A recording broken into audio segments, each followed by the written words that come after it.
Alright guys, welcome back to another video. Anthony, say hi. Say hi. Today we'll be talking about prisoner B-3087, as you can see.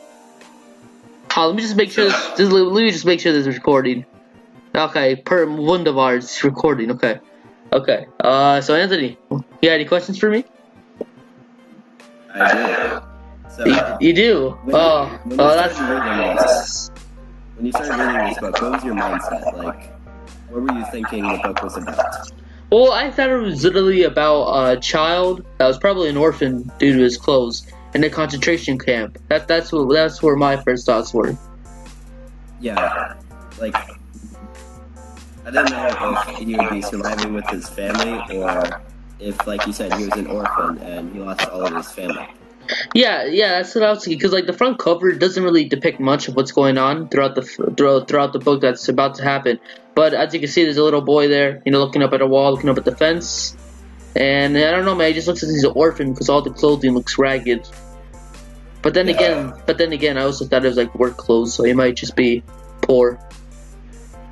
So, once we started to get deeper into the book, we found out that he started to get into all the different labor camps and extermination camps. Which one did you think he saw? I thought the salt mine camp was the worst, just because he saw people die right in front of him. He saw the person get hit in the head with a pickaxe. Well, he didn't see the person get hit in the head with a pickaxe, but he saw the dead body after that.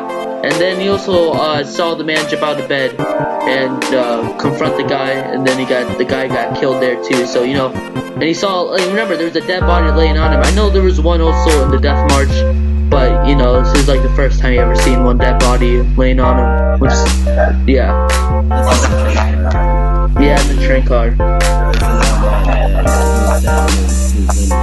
Yeah, like.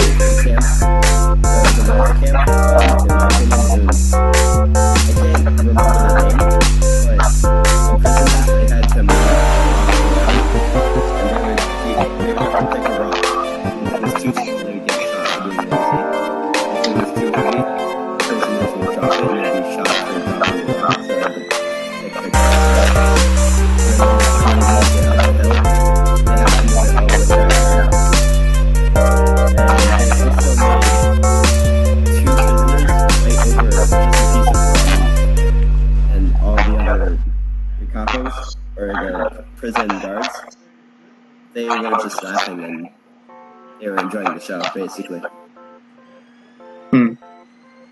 Alright, man. Well, thank you for asking the question. Let me ask you a question, okay, Anthony? Alright, what's your question?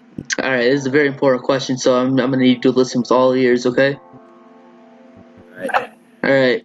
So, do you think the act that the main protagonist did in the death march scene, taking from the boy that had the bread in his pocket, was a good thing or a bad thing? Do you think it was beneficial towards him, or do you think it was a negative thing?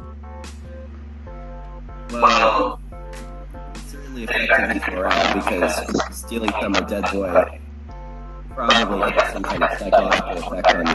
But in any case, him taking the extra bread and the extra food ration, that helped him a lot, and it probably gave him the strength he needed to continue on to the next camp. Yeah. Well, that's actually what we're diving into the next question. Do you think him eating the food would have prolonged him from dying, or do you think that like when you were reading the book, did you think he was gonna die anyways from stealing the food because he was still starving, or do you think it beneficially helped him by sustaining his hunger?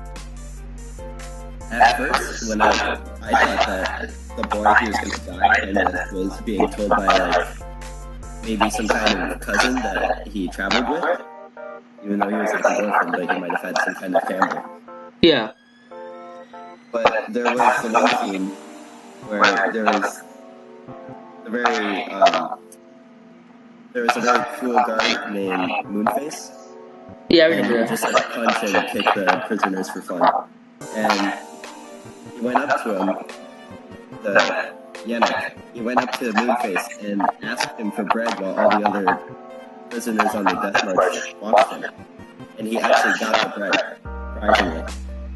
Yeah. My thoughts on that is he probably gave him the bread because you know, like, okay, so we don't know the full backstory of Moonface, but I'm guessing that like he does love kids and he feels bad seeing a kid that's starving, and he wants to help out the kid because he just feels bad. You know, it's just how he feels. It's just one of those things. You know, like not everyone during the Nazi regime. You know, you just gotta cut me off. Okay. Like not everyone underneath the Nazi regime supported Hitler. Like not every German did. So I guess like he was one of them that didn't really support him, but like he was just following orders. Yeah. I find it interesting how Moonface, before the death march, he just punched Yannick for no reason, randomly, and then during the death march, he gave him the bread. Yeah. Honestly, man, I don't understand why he did that, but you never know, man. He might have just like felt like that day, you know. Yep. Yeah. So what were your thoughts about the ending? Let's move on to the ending now. What were your thoughts about the ending? When Yannick went over to America to visit his cousin, to go to his cousin. Well, I like when the camp was liberated, and then he was sent to the displaced Jews camp. He did end up finding some of his family, which was like a cousin, and he stayed with them. And then they eventually moved to America to start a better life. And I like that. It was like a nice ending for it. Yeah, because you know, after all, he was fighting through his life. He was wishing for death over in Auschwitz. You know, underneath the what's it called? The shower. He's like praying that he would die, but then he was happy because he got to live and just had a normal shower. And his mindset changed. Yeah. He was saying, "I'm gonna survive this. I'm alive. I'm gonna live." Yeah, which is I think is just heartwarming how people change over time, how their mentality changes. Like Yannick in the beginning of the book was like a happy, you know, playful, but then during the middle he was like he wanted to die, but in the end he was happy that he was living. Yep. Yeah. And he got to start his life in America, and he finally got to see those Western cowboy movies. Yeah, he did. Alright guys, well thank you for joining us today over in our book debate.